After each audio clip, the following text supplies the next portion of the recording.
The original Dead Space was a survival horror masterclass. It was a highly atmospheric, tense action game that exploited 7th gen console hardware to deliver something really special. Some 15 years and 2 console generations later, Dead Space has been fully remade with modern tools by EA Motive, sporting excellent new artwork, sophisticated rendering features, and revamped level layouts and content. As John covered in detail in his feature video last week, Dead Space is a very successful remake effort.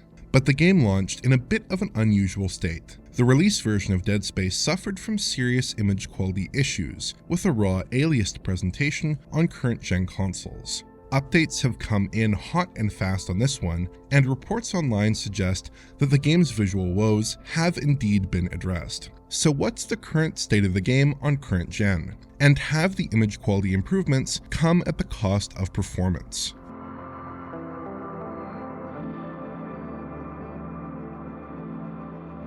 At launch, Dead Space had some very awkward image quality characteristics for a current-gen game. If we flip over to the PS5 version running with the Day 1 patch, you can see what I mean. The PS5 version of Dead Space exhibited some very strange artifacts in virtually every shot. Geometric edges often looked jagged and serrated, a sort of stippled artifact pattern that looked almost like a chainsaw blade. In stills this was unpleasant enough, but in motion it meant that the PS5 version often suffered from a lot of edge aliasing.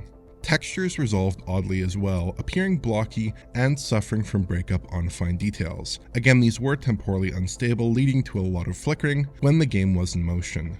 The Xbox versions of the game also had issues, though their image quality woes were somewhat less pronounced. Granted, we did see artifacting in the same spots as on PS5, but the artifacting looked totally different. The image artifacts gave textures and edge detail a crude, low-resolution look, blending in a bit better than on PlayStation. Ultimately, these problems seem to have come down to the use of a specific performance-enhancing optimization: the use of variable rate shading, or VRS.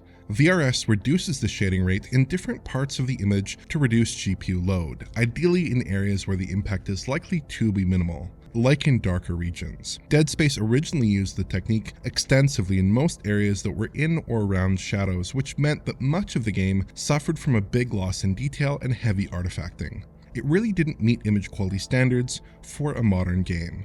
The PS5's specific issue came down to a difference in that VRS implementation. PS5 hardware doesn't actually support full hardware VRS, so EA Motive had to use a custom software VRS solution, which used the MSAA functions of the PS5's GPU to create a reduced shading effect. Something within the software VRS didn't seem to be working correctly at all, producing image artifacts that were very obtrusive and were much more obvious than on the Xboxes, which used a hardware-based VRS solution.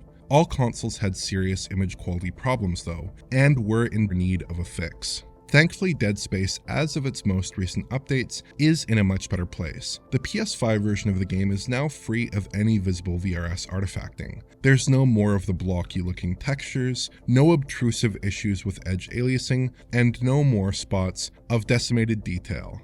It's a night and day difference. The same applies to the Xbox Series consoles. VRS artifacts on those machines had a less bothersome look than on the PS5, but they still resulted in odd-looking soupy texture detail and excessive edge aliasing. There's zero evidence of similar artifacts in the updated version. According to our correspondence with EA Motive, they took a pretty radical step to fix their image quality issues.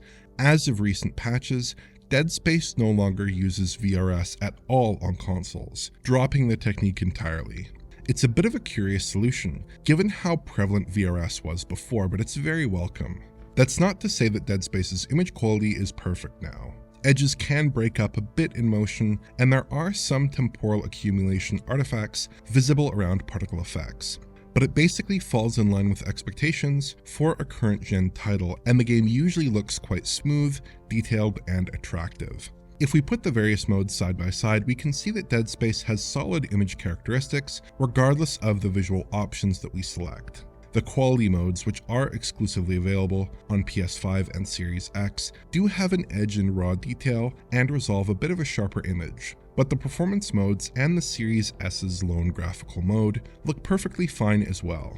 That makes sense because the various options take different approaches to their rendering setups. All consoles use FSR2, specifically its 2.1.2 update, to upsample from lower base resolutions.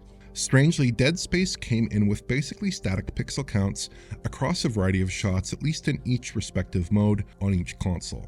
It's our understanding that the game does have a dynamic resolution system, but I wasn't able to find good evidence of pixel count variance across my testing. These are also very similar to the observed pixel counts in the launch version. It does seem a little strange that the loss of variable rate shading hasn't hurt the apparent internal resolutions of this particular game, so perhaps there's a bit of extra headroom that could be still available here.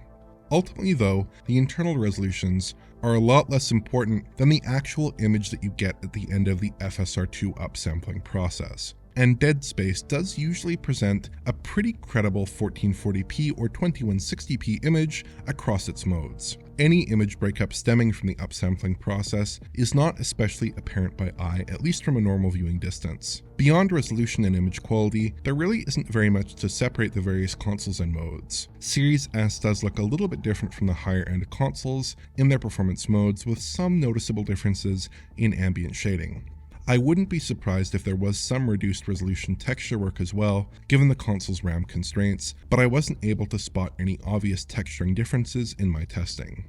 Most of the visual settings seem closely matched across the premium consoles in their performance and quality modes as well. The one major difference comes down to the use of an RT effect, ray traced ambient occlusion, in the Series X and PS5 quality modes. It fills in pockets of shade more realistically than the SSAO that is otherwise present, darkening areas in line with the way that light should be occluded.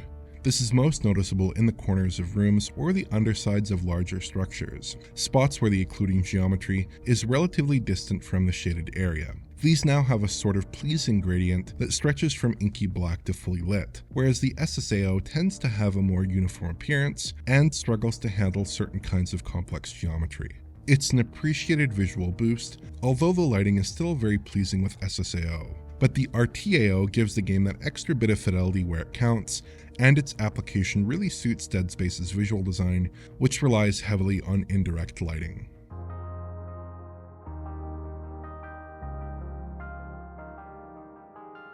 So Dead Space looks a lot better now than it did at launch, but have the image quality boosts come at the cost of performance? Let's start with the Xboxes. Series S has one visual mode, which targets 30 FPS. Fortunately, this is a close to locked 30 FPS update, delivering a solid 30 even in challenging content. There are one or two moments where the game can drop frames, most notably during an explosion-ridden cinematic sequence in the early game, but it's almost a locked 30. A 60 FPS option would have been nice, of course, and if you go all the way back to the pre-launch version of the game, during the review period, the Series S version actually had an unlocked frame rate, typically floating between 40 and 60 FPS or so.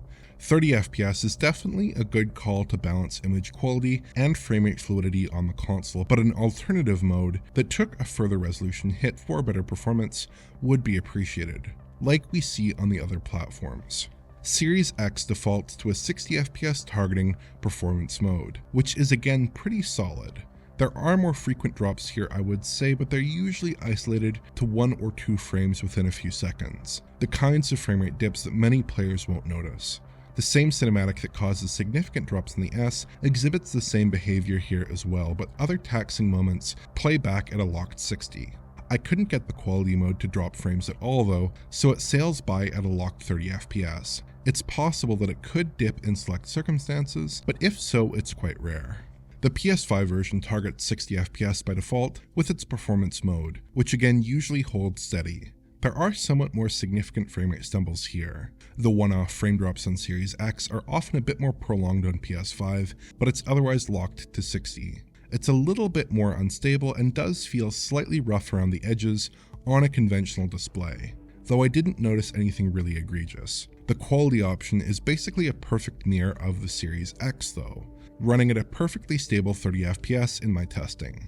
Relative to the launch version of Dead Space, the frame rates are very similar. If we line up the same demanding cutscene across the launch and updated versions, overall performance is very close. It does seem like there may be a slight performance loss in aggregate, though there is a bit of variance.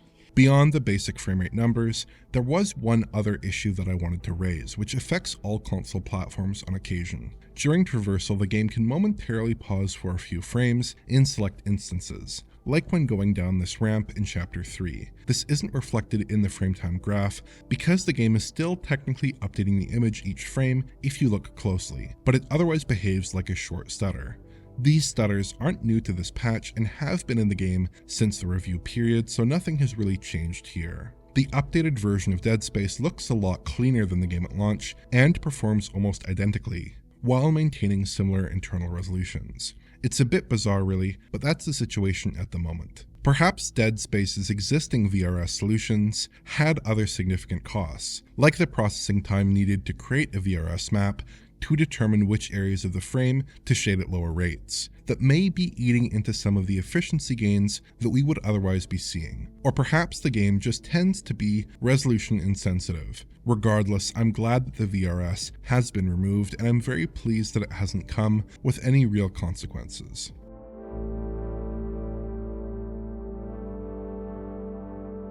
Overall, I've been very impressed with Dead Space. It's been overhauled top to bottom compared to the original, but it still feels like the source game in all the ways that count. It helps, of course, that it looks excellent throughout, with beautiful visual design and high-quality assets combined with capable Frostbite rendering tech. EA Motive has produced one of the most accomplished remake efforts in recent memory. It's helpful that the game is so good, because this is actually the second full console comparison video that I've made on Dead Space. My initial video was fully produced and ready to go, just as we got word that a fix was incoming for the game's image quality issues. So late last week, once the update was available for all consoles, I got back to work and the magnitude of the improvement was immediately obvious. At the end of my initial video, I suggested that EA Motive should consider dropping the VRS solution entirely, and that's exactly what they've done, with results that are actually better than what I expected.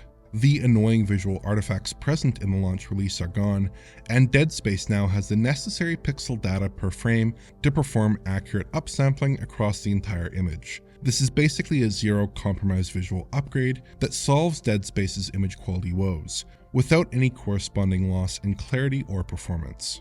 Dead Space is a great-looking, smartly expanded remake of the 2008 classic, and now that the game's most contentious performance optimization has been dumped, the console versions are in excellent shape. If you enjoyed this video, please like, subscribe, and press the bell for YouTube notifications. Check out the Patreon at digitalfoundry.net for exclusive and early access content, and to get in touch, just use Twitter. Thanks for watching.